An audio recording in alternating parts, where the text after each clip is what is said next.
to do today is get things started. We'll do a similar format. I'm going to talk with Chef German, who's I'm going to introduce in a second. And please think about your questions. Put your questions in the Q&A part of the Zoom call so that we can then address them towards the end of our discussion, because I think there's going to be a lot to talk about. Because today we're kind of taking a little bit of a shift, if you will. And we're talking about sustainability, but sustainability from a little bit different angle. It's sustainability about how do we think about sustainability when it comes to employees, when it comes to the environment that we work in, and even sustainability when it comes to ourselves. So that's a little bit of an introduction. Now let me introduce our guest chef who's joining us. German Lam is an award-winning chef with a work history at top-rated institutions such as the 5-star Boston and Cleveland Ritz-Carlton hotels, Harvard Club of Boston, Chatham Bars Inn, etc. He was also the executive chef at Mirabelle Restaurant, located in Boston's trendy, I love that, trendy Newbury Street, and the Needham Sheridan Hotel. And he graduated in 1986, so that gives you an idea how long he's been around, from Newberry College with a degree in culinary arts, and completed the prestigious American Culinary Federation laid down the Scoffier apprenticeship program in 1990. And then I'm looking at his bio here, and then it goes on and on with 1,000 awards and all that stuff. So we're not gonna talk about that right now. So anyways, Chef German, welcome to World Chefs, and what I think is going to be a really, really fun discussion today. Well, first of all, I just want to say good morning, good evening, and afternoon from Boston, ladies and gentlemen. I am so excited. I am humble. I'm grateful to be part of this sustainability workforce and workplace webinar. So, Chris, thank you for the introduction there. And thank you for letting the world know when I graduated. So I am not a young apprentice, okay? I am a Obi-Wan Kenobi, all right? Yeah, it's, yeah. Anyways, so we're gonna have a ton to talk about. Chef and I have talked quite a bit. But before we sort of get into the theme of today, just tell us a little bit about your background, because how you sort of came here and, a little trip through South America, and just walk us through briefly, tell us a little bit about you, not just the professional part of you. So you really want to know who I am as an individual. First of all, I gotta give dues to my parents. My parents grew up in China. Then my dad had to leave China due to the Japanese War and Depression. So he moved to Chile, Santiago, and he became a master butcher. He was able to provide for his family. Then my dad says, we have to leave now to go to Boston because Pinochet and dictatorship. So then we came to Boston, and from Boston, that's where my journey started. And if you think about being a chef, right, you have to be resilient, you have to be gritty, and there is passion. And I look at my parents, and so when it comes to, what food is, how you prepare food, and also, my parents passed away 2 years ago from COVID-19, and I did a eulogy, and I said, how could your parents for the past 50 years create a meal and not one meal it was bad? And I was like, wow, if you have parents who are giving you love and giving you the best, then it's simple. So at an early stage, it really gave me the foundation, not the culinary foundation, not the Ritz-Carlton French brigade kitchen, but it gave me as a human aspect, as an individual. So to me, I saw how my parents, he became a master butcher. He had to learn Spanish. He had to communicate with the community. So in one way, as chefs, that's what we do, right? We look at different foods around the world. We work with different people, with different genders, different language. And sometimes at the end of the day, you have meal pot, and you go, what can you do with meal pot at a short period of time? And it's really beautiful that, you use your body, your hand, and the next thing you know, in a few minutes, you have this plate of food and you place it on a table. And when we're little, first you immigrant, that means, think about that, very challenging, a lot of bad and ugly times, you know? And so to me, but the food my parents provided for me every day, I was like, wow, it kind of makes you forget what's going on in the world. So that's my journey inside. Okay. That's the private side of who German Lam is. And to me, think about this. I love where I was born because I'm Asian with a name German. Not bad at all. Right then, as a chef, I'm like, gee, I got my own little tagline right here, you know? I love that. And I think that, as chefs, sometimes, we go to work every day, we do our jobs, we create food, we make people happy with the food that we create. And I think, to your point, sometimes we forget that actually that's a gift, and what we're able to create from our brains and our hands is amazing. So, all right, so let's jump to the professional side of you. Let's talk a little bit about your executive chef of all these hotels. And I guess the question I would ask for you is a little bit of lessons learned, and then we're going to jump into sort of some of the labor questions and all. Wow, you really want to know my secrets, huh? All right. Absolutely. That's why you're here, chef. Well, you know what? I owe my culinary journey working at the Ritz-Carlton Boston, where I had amazing mentors, and they taught me about what mise en place is, what sanitation, what safety, what respect and professionalism. But then the true test comes is no one teaches you about human connection with people, dealing with a disgruntled employee. Think about our profession. We have addiction, right? Drugs, alcohol, food addiction, work addiction, all these things that you have to learn on your own. So when you talk about sustainability, as a young chef, I had a skill, and I took martial arts. And by taking martial arts and loving working out and condition, that really gave me discipline, structure. And, I met a great friend of mine, and, he was a martial art person. And the next thing we know, we became like amazing friends, and we self-improve. And I realized in the culinary world, it's really about the people that you meet from different background, and they view food differently, but they live differently. But think about sustainability, right? You have to condition in this journey. If you don't, what's going to happen? You're going to be skinny or you're going to be obese.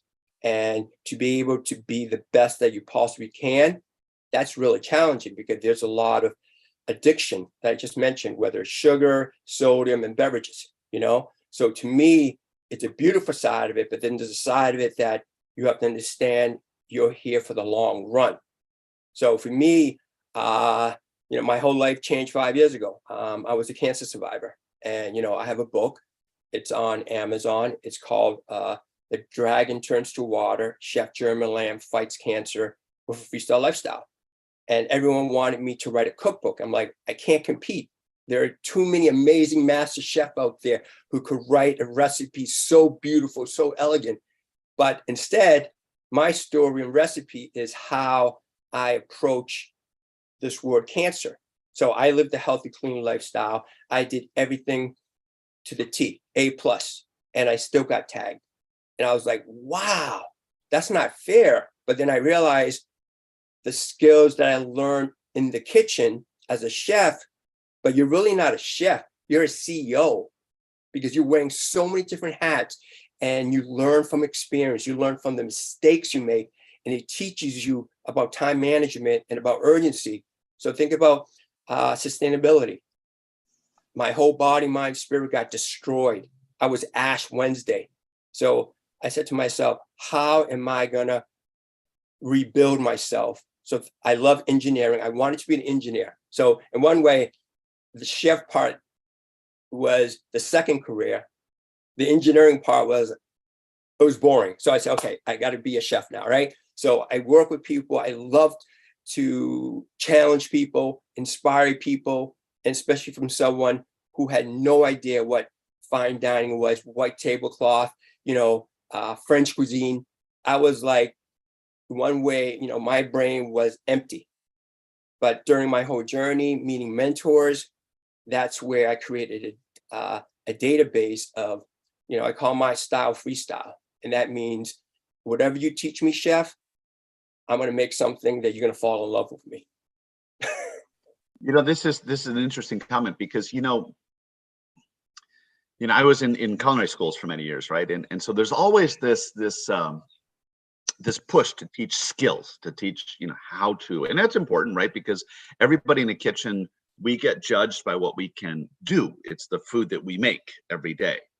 And yet, I think there's a critical piece that's missing, which is how do we take care of ourselves? And it's not just about how do we cook great food, but when we talk about sustainability, how do I sustain myself? And it sounds as though in a healthy way, and it sounds like you learned a lot of that, from a doctor walking in and saying, "Hey, chef, guess what? You have cancer." Would that be fair to say that that was really for you a moment of introspection? And I imagine there were some pretty strong lessons learned. Yeah, because my doctors at Mass General Hospital, they told me, German, the nose cancer that you had on your nose, if you did not let us know something wasn't right with your body, mind, spirit, you would have brain cancer right around the corner. So if I had brain cancer, Chris, you would not be seeing this ugly face right now, okay? I would not be part of World Chef Association on this webinar. So the skills as a chef is so powerful because we go with emotion, we go with feelings, we go with mistakes, and usually it guides us where we need to be. So I would say in food, let the smell bring the flavor come together. So for me, I had to rebuild, but then there was an opponent, and the opponent is, my doctor says, German, we could destroy this cancer.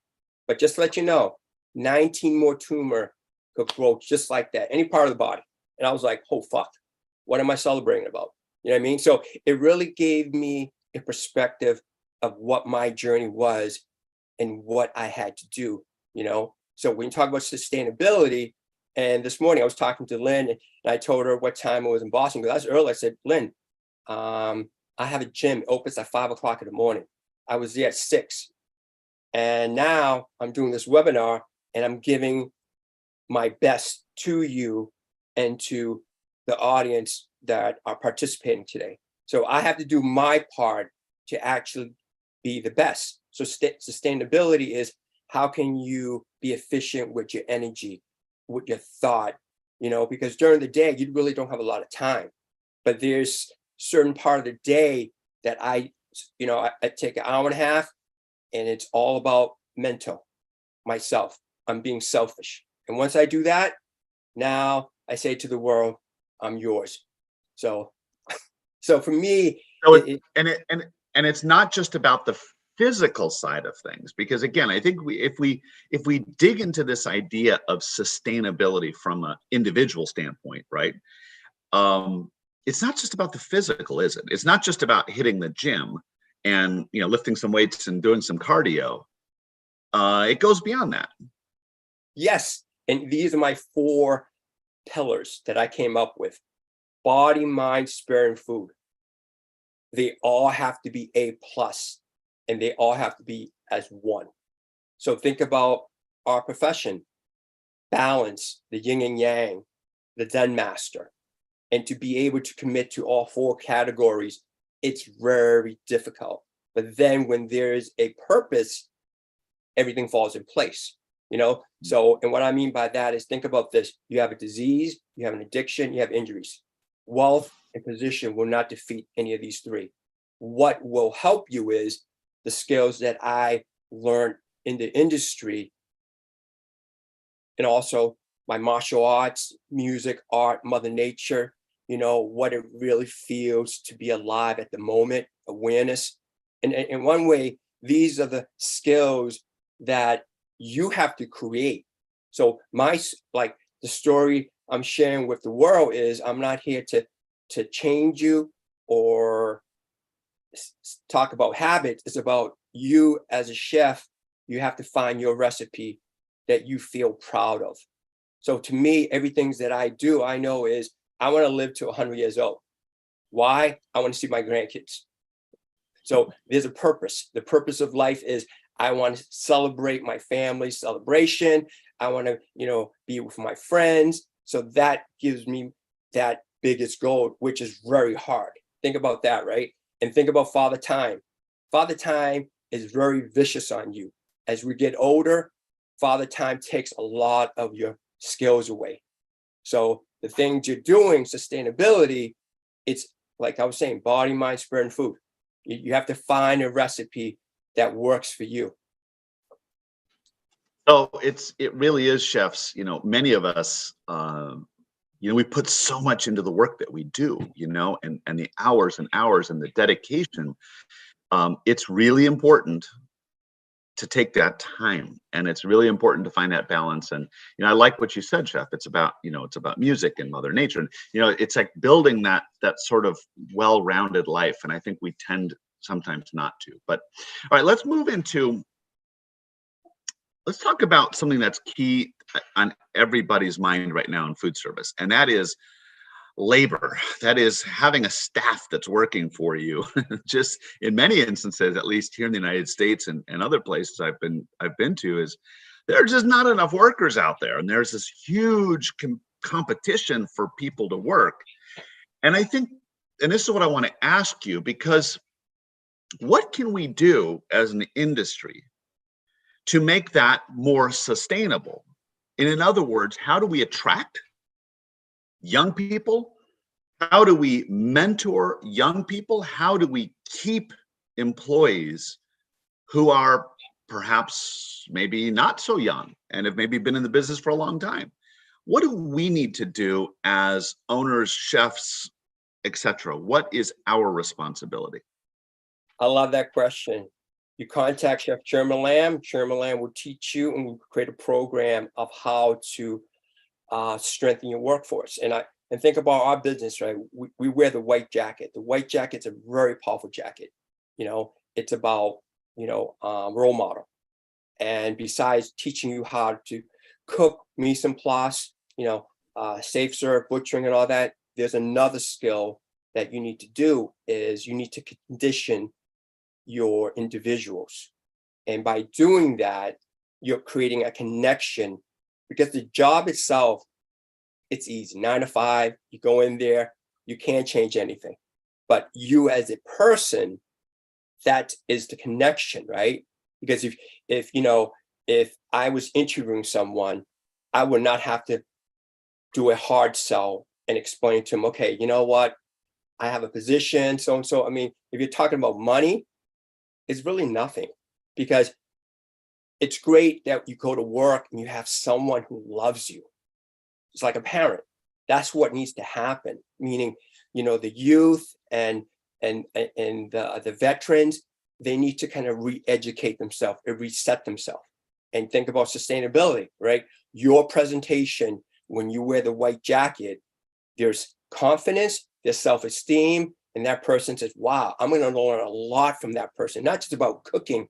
He's going to teach me actually how to be sustainable during my journey of this profession, and I think that's what I love about this profession. There is a lot of hurdles, but once you do your own homework, it's really an amazing profession to work in, because the people that comes from all walks of life, they bring the energy, they bring the solution. So in one way, you have to remember, you need to teach them, not just food, not just safety, it's who they are as an individual. And that's something I love doing. So that's why I said you need a German Lam on your team, because your team doesn't understand, they're not living it. I'm living this 24/7. So that's a difference between someone like who wants to, yeah, I could say this, but to really connect with that person, because you only have 1 minute when you're interviewing someone. That person can say, okay, why do I want to work with Chef Chris? What is Chef Chris going to teach me? Mise en place? There's a lot of chefs could teach me mise en place. But if Chef Chris teaches me about lifestyle, now we're talking. Well, and earlier you and I had some discussions about sort of the negative behaviors that exist in the food world, and how we as mentors, as chefs, can take an active role in working with people who perhaps are struggling with that, or sort of keep people from going down some of those paths. Because as you said earlier just now, there are a lot of negative behaviors that happen, and addictions and all kinds of things. So what do you say about our I guess the value of teaching non-destructive behavior? Well, you know what? It's easy because I just mentioned, right? We have addiction. I have colleagues that were part of those addictions, and and I said, "Hey, I'm here for you." And I think that's the point. The point is it starts within. And think about what we talked about: workforce, workplace. You can't control that, but what you could do is it's like an orientation. If you can be part of this family, whether it's the front of the house or back of the house, this is what we suggest that will work for you. Like I just said, I start my day and you don't even have to go to a gym. In one way, it's like zero cost. You could get up in the morning, turn on your music loud. Then the next thing you know, you could do a lot of calisthenics. You could do a lot of stretching. It's just really feeling alive. And like, think about the background that you see. I love that world, the wind, the palm trees, the water, the sand, feel it. And so connect with nature. So the more you connect with nature, it really humbles you and it really teaches you, because that's the thing about nature. It knows how to heal itself when it gets destroyed. So for me, it's something that, when you talk about holistic, it's like a recipe, right? And here's Yeah. the best thing. Open your heart, open your mind, be vulnerable, trust yourself. So interesting. All right, so I have some questions coming in here from our chefs around the world. I think this first one, chef, is really interesting. How can we relate the taste of a dish with the mental state of the chef? In other words, especially when he or she is in a bad or a pressured state of mind. Not that there would ever be a chef who's in a bad mood or who's under stress. I mean, because our business tends to be very relaxed, and you know. But I think the question really here that's being asked is there a connection between the mental state, my mental state, and the food that I'm creating? Absolutely. Because like I always say, right? Don't rest in your laurels. Every day you put that jacket on, you come in, it's a new day. And that means emotion, feeling, awareness, and having empathy. Because when you look at the food, and when I teach, I say, okay, I have mirepoix, but can you bring it to life?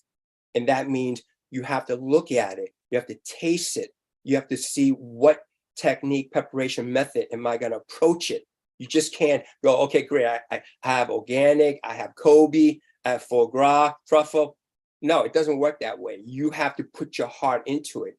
And I think when you just said about that chef's having a bad day, it's like they're dragging water, right?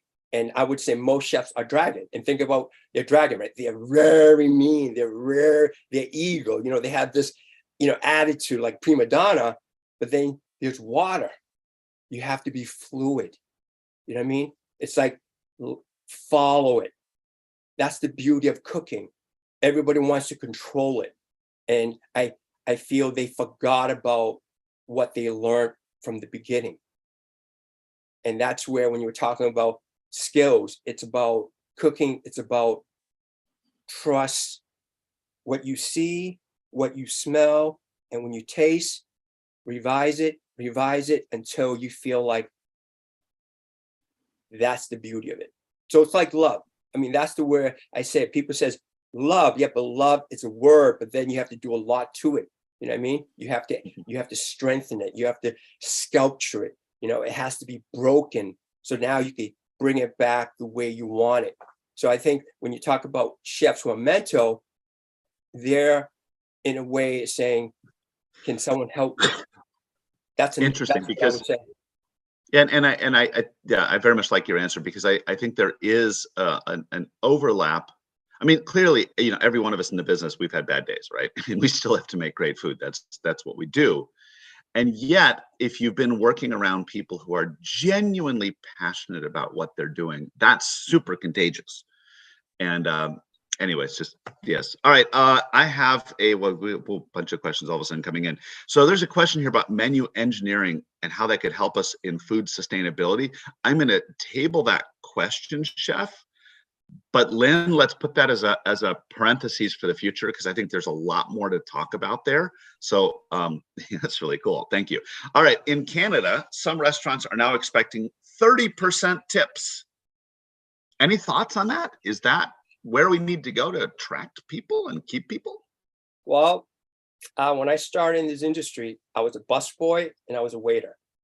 And what my job is to make you happy.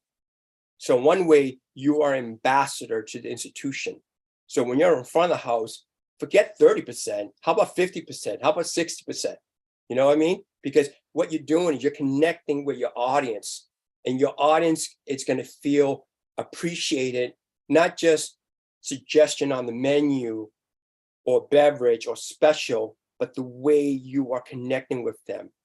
And right now, you have to remember, everyone, it's in a bad, ugly mood. Think about COVID-19. It's not going anywhere. Think about, recession. Think about the cost of goods. So when I came into this profession, I always realized the goal was to make my customer happy. That was it. Because if I do that, then they will return the gift. So in one way, in hospitality, instead of putting a number, don't limit yourself. Have a connection with your guests and watch what they will do, and suddenly they were like, wow.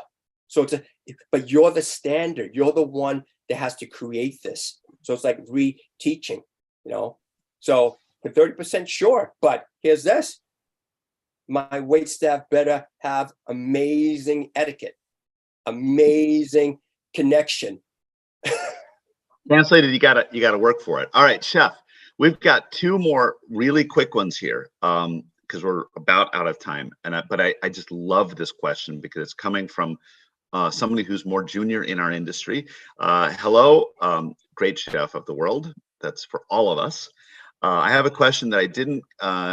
This person didn't complete a diploma or degree in hospitality school, but right now working as a commis pastry chef, and working hard, I would add. But this person's confused, and I guess the question is if they can achieve success in the future, like executive chef. So this person has a goal without a degree. Can they do that? And what's your piece of advice, quickly? Yes, absolutely. Because when you're a chef, is your food speak to yourself, then you're executive chef. You really have to be an administrator. So someone has to give you an opportunity. But at the end of the day is, do you know what to do with food? And can you develop someone in a short period of time? So you can, but you have to show it. You have to read like you never read before. You could do so much. So without a degree, don't have that as a hurdle that you can't become a chef. So you can't. But here's another thing. Find mentors that will add skills that you're missing. Basically, if you want it bad enough, you'll get there. Last question. And I think that this actually would sort of coincide with the question I always ask everybody that I have on this webcast is, for one piece of advice, and I guess the piece of advice sort of piggybacking on this question is, what is your best advice for employee retention? Because we're all thinking about it now. This is beautiful. I always say, if someone leaves me, they were better when they came here. So that's one thing, retention. You got to remember, in our industry, it's like a recycle. It's like a graduation class. People can leave just like that. You can't control that. You can't control why they left. All they know is, you know what? I had my time. I did my thing. And as an individual, as a chef, you do the best that you possibly can. So you love that person, you give them everything that you can to be successful.